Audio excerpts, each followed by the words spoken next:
అధికారంలోకి వచ్చిన ఎంబడే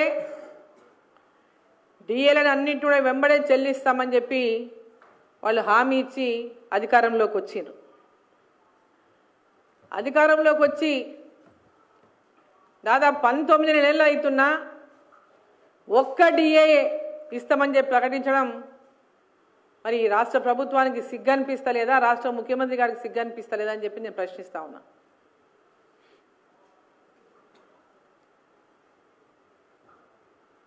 ఉద్యోగ సంఘాలు వాళ్ళ 37 డిమాండ్లు పెట్టిండు రాష్ట్ర ప్రభుత్వం ముందు. మరి 5 గంటలు చర్చించి ఈ యొక్క ప్రభుత్వ ఉద్యోగులందరినీ కూడా ఈ రాష్ట్ర ప్రభుత్వం అవమానించిందని చెప్పాలి. ఇలా 5 గంటలు చర్చించి ఒక డిఏని ప్రకటించడం అంటే వాళ్ళు అవమానించినట్లే పూర్తిగా. పాపం ఒకరో ఇద్దరో వాళ్ళ పాపం దగ్గర ఉన్నటువంటి కొంతమంది ఏం చేసినాడు, ఒక డిఏకే పోయి పాలు పోస్తున్నారు. ఈ ఒక డిఏ ఇచ్చినందుకే పాలాభిషేకాలు చేస్తున్నారు. ఇక పెద్ద ఫ్యాషన్ అయిపోయింది పాలాభిషేకాలు. అది 5 డిఏలు ఇవ్వాల్సి ఉంటే ఒక డిఏ ఇస్తే వీళ్ళు పాలాభిషేకం చేస్తున్నారంటే మరి వాళ్ళు అంత ప్రభుత్వంతో మరి మిగతా 4 డిఏలు కూడా ఎందుకు ఇప్పియలేకపోయిన ఒక పాలాభిషేకం చేస్తే మిగతా 4 వస్తాయని చేసిండ్రు. ఆ పాలాభిషేకాలు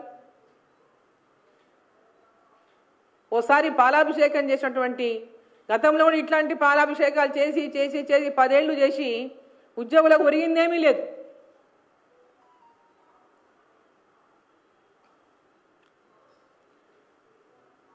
ప్రతి 6 నెలలకు డిఏ అనేది ఇవ్వాల్సిన డిఏ సమయం లోపల డిఏని చెల్లింపులు చేయాలని చెప్పి డిమాండ్ చేస్తున్నాం. తక్షణమే ఉద్యోగస్తులకు రావాల్సినటువంటి మిగతా డిఏలను కూడా వెంబడే ఈ రాష్ట్ర ప్రభుత్వం ప్రకటించాలని చెప్పి మేము డిమాండ్ చేస్తా ఉన్నాం.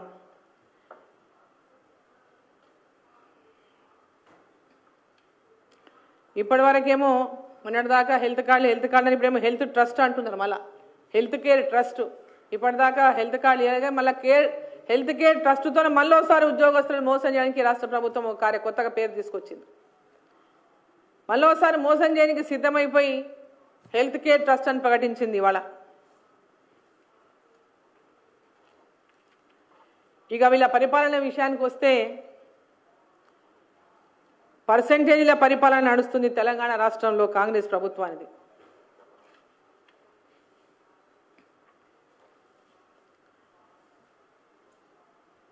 ఎవరిని అడిగినా ఎక్కడ పోయినా పర్సెంటేజీలు ఇయ్యందే ఆ ప్రాంతంలో అభివృద్ధి అనేదే జరగడం లేదనేటటువంటి చర్చ పెద్ద ఎత్తున గ్రామాల్లో జరుగుతుంది, నియోజకవర్గాల్లో జరుగుతుంది.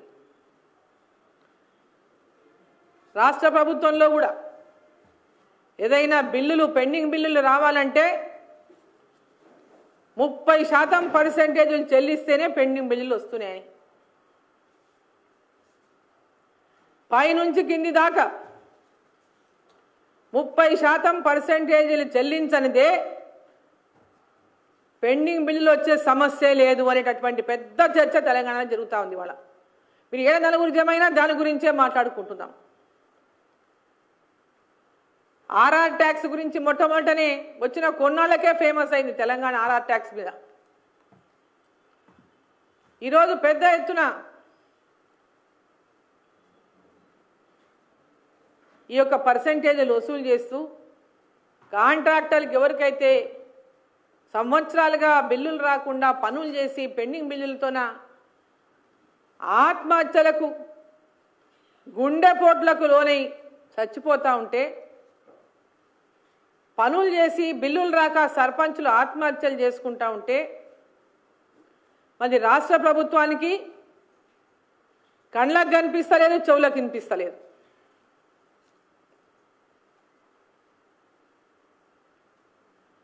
రాష్ట్రంలో మేము ఇన్ని రోడ్లు శాంక్షన్ చేసినాం, అన్ని రోడ్లు శాంక్షన్ చేసినాం, ఈ పనులు శాంక్షన్ చేసినాం, ఆ పనులు శాంక్షన్ చేసినాం అని చెప్తున్నాయి. కాగితాలకే పరిమితం. కింద ఎవరో ఒక్కరు టెండర్ వేసినటువంటి పరిస్థితి లేదు. భవనాలకు కానీ రోడ్లకు కానీ ఎక్కడైనా ఇది టెండర్ వేస్తే మాకు బిల్లులు రావు, గతంలో చేసినటువంటి పనులకే బిల్లులు లేవు, కొత్తగా టెండర్లు వేస్తే ఈ బిల్లులు రావనేటటువంటిది వాళ్ళ పెద్ద ఎత్తున కాంట్రాక్టుల అసలు ముందుకు రావడానికే సిద్ధంగా లేరు. ఇప్పుడు ఏం చేస్తున్నారు? పెద్ద పెద్దగా బయటకు వెళ్ళి పట్టుకొస్తున్నారు కాంట్రాక్టర్లను. ఎందుకంటే ఇక్కడ ఉన్నోళ్లకు పాతోళ్ళకి ఏమైనా ఉంటాయో ఇట్లా బిల్లులు ఇవ్వాలి, పైసలు పర్సెంటేజ్ ఇస్తారో ఇయ్యరో, కాబట్టి బయటకు వెళ్ళి కాంట్రాక్టర్లను తీసుకొచ్చుకొని వాళ్ళు అడిగినంత ఎస్టిమేషన్లు చేసి పెట్టించుకొని ప్యాకేజీలుగా రోడ్లను చేసి ఈరోజు వాళ్ళు అనుకున్న వాళ్లకు ఆ రోడ్లను ఇచ్చి ఎవరైతే పర్సెంటేజీలు చెల్లించే శక్తి ఉందో వాళ్ళకే రోడ్లు ఇవ్వాలని ఈరోజు రాష్ట్ర ప్రభుత్వం సిద్ధమైనట్లు ఉంది. గతంలో ఇరిగేషన్ ప్రాజెక్టులు కానీ ఇతర రోడ్ల ప్రాజెక్టులు కానీ పెద్ద రోడ్లు ఎవరు వచ్చినా పెద్ద పెద్ద కాంట్రాక్టర్లే కానీ తెలంగాణలో ఉన్నటువంటి కాంట్రాక్టర్లకు ఎవరికి కూడా ఈరోజు ఆ కాంట్రాక్టర్లు దక్కలే. చిన్న చిన్న పనులు చేసిన కాంట్రాక్టర్లకు బిల్లులు దక్కక ఇవాళ అధోగతి పాలైనటువంటి పరిస్థితి తెలంగాణలో చూస్తున్నాం.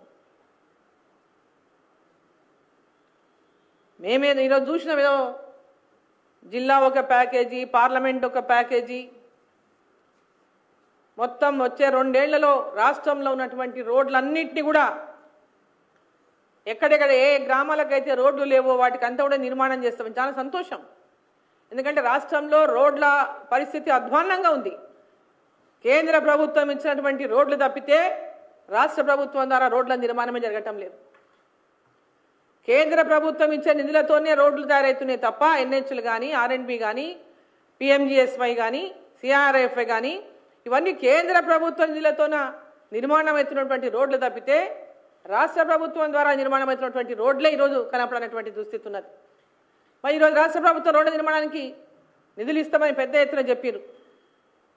కానీ ఆ యొక్క నిధులు మీరు కేటాయించేటప్పుడు, ఆ రోడ్లను టెండర్ పిలిచేటప్పుడు మళ్ళీ ఏ పెద్ద కాంట్రాక్టర్లను తీసుకొచ్చి బయట వేల కోట్లు ఒకరికి ఇచ్చేయకుండా ఎవరైతే తీవ్రంగా నష్టపోయినరో, టీఆర్ఎస్ ప్రభుత్వంలో పెద్ద ఎత్తున తెలంగాణ కాంట్రాక్టర్లు ప్రతి జిల్లాలో పెద్ద ఎత్తున నష్టపోయినారు. వాళ్ళ ఆస్తులు అమ్ముకునేటటువంటి దుస్థితికి వచ్చిండ్రు. నిజంగా మీరు కనుక ఒక మానవత్వమే ఉంటే మన తెలంగాణలో మన చిన్న సన్న కాంట్రాక్టర్లకు వాళ్ళు ఏ పనులు చేయగలిగితే ఆ పనులు చేసేటటువంటి అవకాశం కల్పించి ఆ కాంట్రాక్టర్లను ఆదుకోవాలి. వాళ్ళకు చెల్లించాల్సినటువంటి పాత బిల్లులు కూడా ₹1 కూడా పర్సెంటేజ్ తీసుకోకుండా పెండింగ్ బిల్లులన్నీ కూడా వెంబడే చెల్లించాలని చెప్పి సందర్భంగా నేను ముఖ్యమంత్రి గారిని కోరుతా ఉన్నా మీడియా ద్వారా.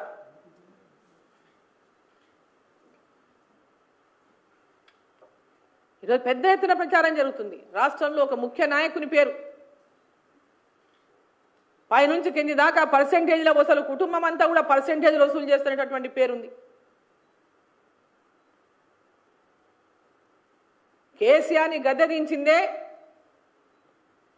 కుటుంబ పాలన, ఒక కుటుంబం తెలంగాణను దోచుకుంటుందని. ఇక్కడ కూడా తెలంగాణ రాష్ట్రంలో అనేక హామీలు ఇచ్చి అధికారంలోకి వచ్చినటువంటి కాంగ్రెస్ పార్టీ కొన్ని కుటుంబాలు ఇప్పుడు అదే పరిస్థితికి ఈరోజు తెలంగాణలో జరుగుతున్నటువంటి దుస్థితి. ఈరోజు పైన రాహుల్ గాంధీ గారి దగ్గర నుంచి మొదలుకుంటే పై దాకా, ఇక్కడి నుంచి అక్కడి దాకా ఈ పర్సెంటేజ్లు పార్టీని రక్షించడానికి, నాయకులను రక్షించుకోవడానికి పెద్ద ఎత్తున ఈ యొక్క పర్సెంటేజ్ల భాగవతం తెలంగాణలో నడుస్తూ ఉందని ఎక్కడ నలుగురు గుమిగూడినా ఈ చర్చ జరుగుతూ ఉంది. తెలంగాణను దోచుకోవడం ఆపండి. తెలంగాణ అభివృద్ధిని కాంక్షించి ప్రజలు మీకు ఆ యొక్క కుర్చీలో కూర్చోబెట్టారు. ఈ రాష్ట్రం అభివృద్ధిని కాంక్షించండి. రాష్ట్ర ప్రజలకు ఇచ్చినటువంటి హామీలను, మీరు ఇచ్చిన హామీలను నెరవేర్చండి. మీ వరకు వచ్చే వరకేమో డబ్బులకు కొదువ ఉండదు. కానీ ప్రజలకి అందించాల్సినటువంటి హామీలకు వచ్చే వరకు నిధులు లేవు, మనకు అప్పులు పుడతలేవు, మనల్ని ఎవరు నమ్ముతలేరు అని ముఖ్యమంత్రి గారు మాట్లాడతారు. ఇది చాలా సిగ్గుచేటు.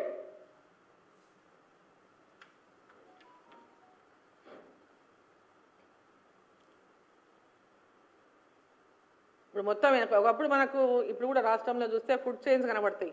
ఈడ ఉన్నటువంటి ఒక ఫుడ్ చైన్ అంటే ప్రతి జిల్లాలో గ్రామంలో 100 దాకపోతుంది. ఇప్పుడు ఫుడ్ చైన్ మొత్తము కరప్షన్ మీద జరుగుతుంది. తెలంగాణలో కరప్షన్ ఫుడ్ చైన్ నడుస్తుంది. ఆ ఫుడ్ చైన్ లాగా ఈరోజు కరప్షన్ చైన్ నడుస్తుంది తెలంగాణలో. పైనుంచి కింది వరకు కరప్షన్ చైన్ నడుస్తూ ఉంది, ఫుడ్ చైన్లు నడిచినట్టుగా.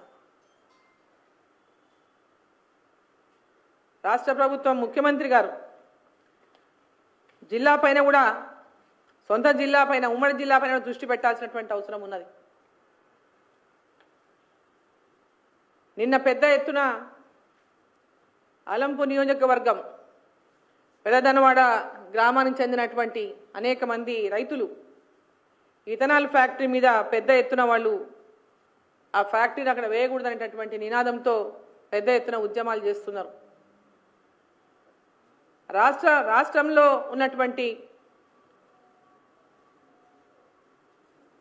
ఈ రాష్ట్ర ప్రభుత్వం ఎప్పుడైతే ఇండస్ట్రీస్ని ప్రపోజ్ చేసినప్పుడు ఆ ప్రాంతాల్లో అక్కడ జనరల్గా మనం రైతుల దగ్గర సమావేశం ఏర్పాటు చేసి వాళ్ళ అభిప్రాయాన్ని అంతా తీసుకుంటాం. రైతుల అభిప్రాయాన్ని తీసుకొని ఆ యొక్క అభిప్రాయ సేకరణకు జేసీ గారు వెళ్తారు, ఆర్డీఓ గారు వెళ్తారు. వాళ్ళందరి సమక్షంలోనే అభిప్రాయ సేకరణ జరిగిన తర్వాతనే ఫర్దర్గా ముందుకు పోతారు. కానీ ఇక్కడ ఏం జరిగిందో గతంలో తెలియదు. ఇప్పుడు పెద్ద ఎత్తున ఆయా చుట్టుపక్కల గ్రామాల రైతులు తీవ్రంగా ఈ యొక్క ఇథనాల్ ఫ్యాక్టరీని అక్కడ రాకూడదనేటటువంటి విధంగా పెద్ద ఎత్తున ఆందోళన చేస్తూ ఉన్నారు. ఈ రాష్ట్ర ప్రభుత్వం వాళ్ళతో చర్చలు జరపాలి, ఆ రైతుల సమస్యలను వాళ్ళ గోడును వినాలి, గోడు విని అక్కడ పరిశ్రమ వల్ల నష్టం జరుగుతుందా లేదా రైతులకు తీవ్రమైనటువంటి అభ్యంతరాలు ఎందుకు ఉన్నాయనేటువంటి విషయంలో కూడా పబ్లిక్ హియరింగ్ జరగకుండా ఈ ఫ్యాక్టరీ ఏమైనా టేకప్ చేశారా, దీనిపైన కూడా విచారణ జరిపి దాని మీద వెంబడే చొరవ తీసుకొని ఆ యొక్క రైతులను పిలిచి మాట్లాడాలని చెప్పి ముఖ్యమంత్రి గారిని నేను ఈ సందర్భంగా నేను కోరుతా ఉన్నా.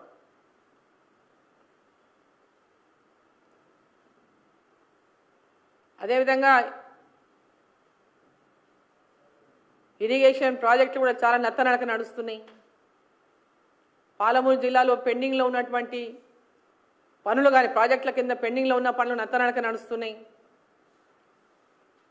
మరి ఇప్పుడు నారాయణపేట కొడంగల్ లిఫ్ట్తో పాటు పాలమూరు రంగారెడ్డి కోసం మొట్టమొదటిగా తయారు చేసినటువంటి డిపిఆర్ని రివ్యూ చేయించి జూరాల ద్వారా నీళ్లు తీసుకొని ఈ యొక్క పాలమూరు పార్లమెంట్లోని 7 నియోజకవర్గాల్లో కూడా ప్రతి నియోజకవర్గంలో 6, 7, 8 చిన్న చిన్న రిజర్వాయర్ల నిర్మాణం చేసి వాటి ద్వారా ప్రాంతాన్ని అంతా కూడా సస్యశ్యామలం చేయాలని చెప్పి నేను ముఖ్యమంత్రి గారిని గతంలో కూడా కోరినా, మళ్ళీ ఒకసారి నేను మాట్లాడిన ప్రతిసారి ముఖ్యమంత్రి గారికి నేను రిమైండ్ చేస్తూనే ఉంటా ఈ విషయాన్ని.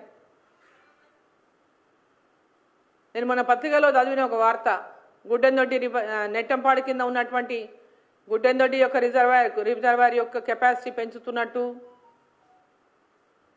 అక్కడ రేలంపాడు రిజర్వాయర్లో ఆనకట్టలో లోపాలని సరిచేయడానికి అనేక రకాలుగా సజెషన్స్ వచ్చినట్టు, దీనిపైన వెంబడే దృష్టి సారించాలి. ఒకటి గుడ్డెందొడ్డి రిజర్వాయర్ను, అక్కడ రిజర్వాయర్ను మీరు కెపాసిటీ పెంచడం వల్ల ఉపయోగం ఏముండదు. జూరాల కింది నుంచి వాటర్ తీసుకొని ఈ యొక్క 7 నియోజకవర్గాల్లో రిజర్వాయర్లు నిర్మాణం చేసి ప్రతి రిజర్వాయర్లో కూడా నీళ్లు స్టోరేజ్ చేసుకునేటువంటి విధంగా కెపాసిటీని పెంచడం వల్లనే పాలమూరు జిల్లాకు న్యాయం జరుగుతుంది, మేలు జరుగుతుంది రైతాంగానికి. తప్ప ఒకే చోట 20 టీఎంసీలు, ఒకే చోట 30 టీఎంసీలు అంటే దానివల్ల ఇప్పటికే అనేక సార్లు అయిపోయి మళ్ళీ అది వెనక్కిపోయి రౌండ్గానే వస్తుంది. కాబట్టి దాన్ని విషయం గురించి ఆలోచించకుండా ఒక రివ్యూ మీటింగ్ ఏర్పాటు చేయండి. మహబూబ్ నగర్ ప్రాజెక్టుల మీద ప్రత్యేకంగా ఒక రివ్యూ మీటింగ్ ఏర్పాటు చేయండి. ఆ రివ్యూ మీటింగ్కి ఎప్పుడు కూడా మహబూబ్నగర్లో రివ్యూ మీటింగ్ జరిగినప్పుడు మరి ఒకసారి తప్ప మిగతా ఎప్పుడు కూడా మరి మా సమక్షంలో మరి రివ్యూ జరిగిన సందర్భం లేదు. కాబట్టి మరోసారి ముఖ్యమంత్రి గారు చొరవ తీసుకొని మహబూబ్నగర్ ప్రాజెక్టుల మీద ప్రత్యేకంగా ఏమి చేయడానికి అవకాశం ఉందనేటువంటి విషయం పైన కూడా చర్చించాలని చెప్పి సందర్భంగా నేను మీడియా ద్వారా వారిని కోరుతా ఉన్నా. మరి మీరు నిన్న బడ్జెట్ మీ యొక్క క్యాబినెట్ సమావేశంలో ఏదైతే ఒక డిఏ ఇస్తామని చెప్పి ప్రకటించిండ్రో దాన్ని ఇమ్మీడియట్గా ఒక డిఏ కాదు వాళ్ళకు పెండింగ్ ఉన్నటువంటి డిఏలను అన్ని కూడా ప్రకటించాలని చెప్పి మిమ్మల్ని సందర్భంగా డిమాండ్ చేస్తూ పర్సంటేజ్ల విషయంలో కూడా ఎందుకంటే మీ మంత్రులే మాట్లాడుతున్నారు. మంత్రులే పేరు చెప్పడం కూడా బాగుండదు. మంత్రులే మాట్లాడుతున్నారు డబ్బులు తీసుకోకుండా ఏ మంత్రి పనిచేయడం లేదు అనేది. కాంగ్రెస్ పార్టీ జరుగుతున్నటువంటి పర్సంటేజ్ పాలన గురించి స్వయంగా మీ మంత్రులే మాట్లాడుతున్నారు. ఈ అవినీతి పాలనకు భారతీయ జనతా పార్టీ ఎండగట్టి తీరుతుంది. మీ అవినీతి అధికారంలోకి వచ్చింది. ఒక అవినీతి పాలనను అంతమొందించి మీరు అధికారంలోకి రావాలని చెప్పి ఆకాంక్షించి మీరు ఇచ్చిన హామీల కోసం మిమ్మల్ని కుర్చీలో కూర్చోబెట్టిరు. హామీలు నెరవేర్చకుండా అవినీతి పాలన కొనసాగిస్తే చూసుకుంటూ భారతీయ జనతా పార్టీ ఉండదని మరోసారి హెచ్చరిస్తూ వెంబడే మీరు ఇచ్చిన హామీలను నెరవేర్చాలని చెప్పి డిమాండ్ చేస్తా ఉన్నాం.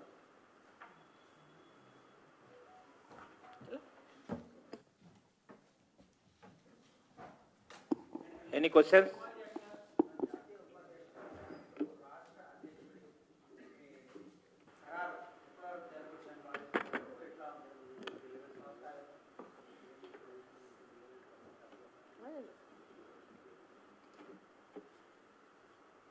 రాష్ట్ర అధ్యక్షులను ఎవరు నియమిస్తారు? జాతీయ పార్టీలు ఎవరిని? జాతీయ పార్టీ నియమిస్తుంది. జాతీయ పార్టీ ఏ సమయంలో ఏది నియమించాలో ఏది జరగాలో అన్నీ బాగా తెలుసు. ఇప్పుడు అధ్యక్షుడు ఇక్కడ ఖాళీ ఏం లేదు సీటు, అధ్యక్షుడు ఉన్నాడు. బ్రహ్మాండంగా రాష్ట్రంలో బీజేపీ పార్టీ యొక్క కార్యక్రమాలు బ్రహ్మాండంగా జరుగుతున్నాయి. ఆ సమయం వచ్చినప్పుడు ఐదు వచ్చినప్పుడు రొటీన్గా ఇవన్నీ జరిగిపోతాయి. ఇంకేం ప్రత్యేకంగా రొటీన్గా జరిగిపోతుంది.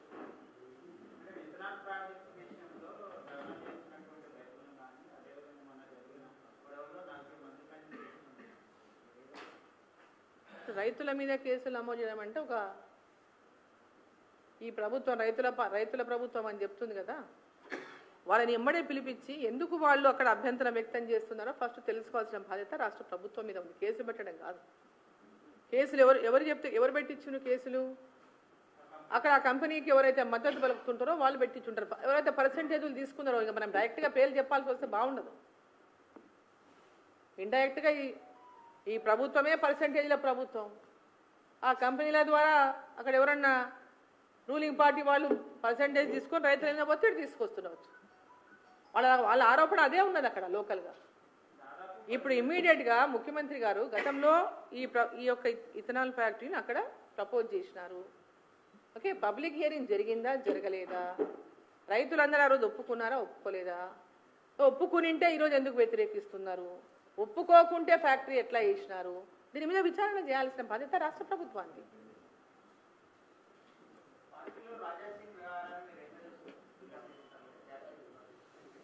నేను పెట్టిన ప్రెస్ మీట్ ఒకటి, మీరు చెప్పేది అడిగేది ఒకటి.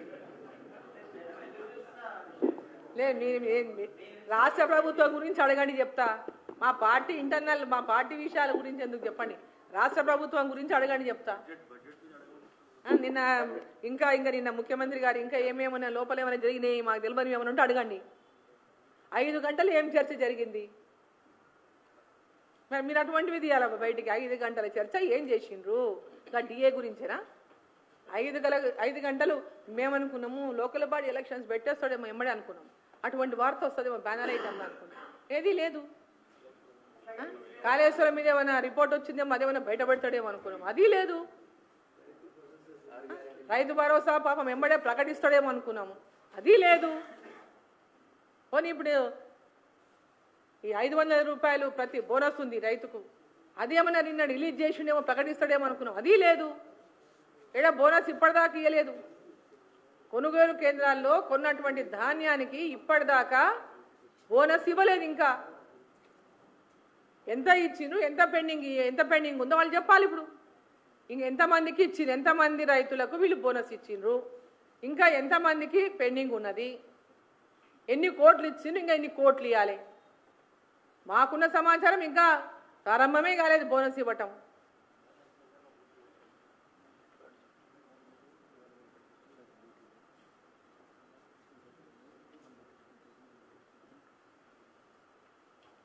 నేను ఇప్పుడు ఈరోజు నేను ఇక్కడ కూర్చున్నా ఆఫీస్లో కూర్చున్నాను. పిటిషన్ అందరూ మనం కలిసే వాళ్ళు ఉంటే అందరు కలుస్తామని. ఇక్కడ నాన్ పార్టీ కూడా వచ్చారు ఇక్కడికి పిటిషన్లు తీసుకొని. బీజేపీ వాళ్ళు కాకుండా కామన్ పీపుల్ వచ్చారు పిటిషన్ తీసుకొని. రేషన్ కార్డులు లేవు మాకు రాలేదని, ఇల్లు లేదు మాకు రాలేదని కామన్ పిటిషన్స్ వచ్చినాయి. ఇండ్ల పైన, రేషన్ కార్డుల పైన. దాని మీద మీరు మంచిగా ఇప్పుడు ఇందిరమ్మ ఇల్లు అని పేరు పెట్టిండ్రు. ప్రధానమంత్రి ఆవాస్ యోజన అమౌంట్ దాంట్లో లింక్ అవుతుంది. ఇందిరమ్మ ఇల్లు అని పేరు పెట్టిండ్రు, అది కరెక్టా? ఇందిరమ్మ ఇల్లు అనే పేరు పెట్టి ప్రధానమంత్రి ఆవాస్ యోజన డబ్బులు కావాలంటే ఎట్లా? ప్రధానమంత్రి ఆవాస్ యోజన సపరేట్గా మీరు శాంక్షన్స్ ఇవ్వండి. ప్రధానమంత్రి ఆవాస్ యోజనకు దరఖాస్తులు స్వీకరించండి. దాన్ని ఫెలిసిటేట్ చేయండి. ఎవరెవరికి పేదవాళ్ళకి ఇల్లు రాలేదో, లేదా పడిపోయిన ఇండ్లు ఉన్నోళ్ళు, అటువంటి వాటికి ఒక కేటగరైజ్ చేసుకుని ఆ ఇండ్లను ఇవ్వండి. వాళ్ళ చేత కొంచెం వేసుకొని వాళ్ళు కట్టుకుంటారు. ఇక్కడ ఇప్పుడు ఏం పెట్టినారు కంటే సొంత స్థలం ఉండాలా, బునాది వేసుకుంటే కూడా ఇల్లు, కొత్త ఇల్లు శాంక్షన్ ఇవ్వము అంటున్నారు. ఫౌండేషన్ ఆల్రెడీ ఇల్లు వస్తుందని శాంక్షన్ వస్తుందని వేసి పెట్టుకున్నారు. ఇప్పుడు ఇల్లు శాంక్షన్ అవుతుందని భూమి సొంత జాగా ఉన్నోళ్ళు ఇవాళ బునాది వేసుకుంటే తొందరగా కట్టుకోవచ్చు, వాళ్ళు సొంతంగా బునాది వేసుకున్నారు. అటువంటి బునాది వేసుకునే వాళ్ళకి ఇండ్లు ఇవ్వమంటున్నారు. ఇక ఇండ్లు చెప్పండి ఏమి ఇందిరమ్మ ఇప్పటిదాకా ఒక్క ఇల్లు ఇవ్వలే, ఒక ఇల్లు కట్టలే, మోడల్ హౌజులు తప్ప.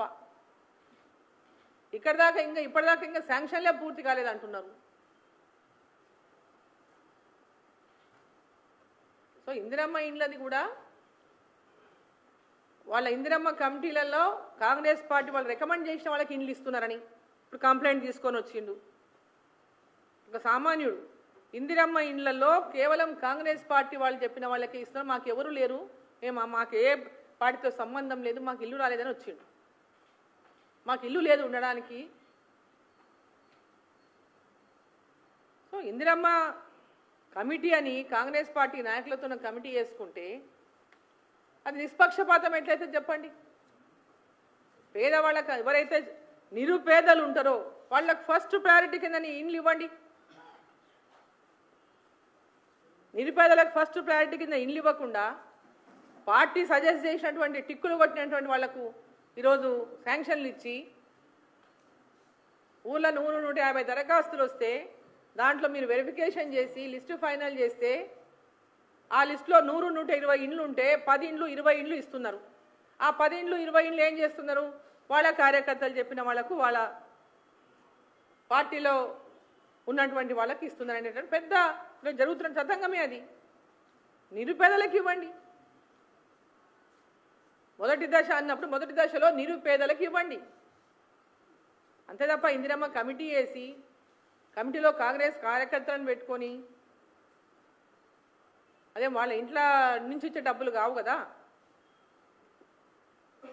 ప్రజల సొమ్ము పేదవాళ్ళకు చెందాలి, ప్రజల సొమ్ము పేదవాళ్లకు ముందు చెందాలి. అట్లాంటిది వీళ్ళు పార్టీ పరంగా ఇందిరమ్మ ఇండ్లు అలాట్ చేస్తే ఎక్కడ న్యాయం ఇది? థ్యాంక్ యూ అమ్మా. Thank you.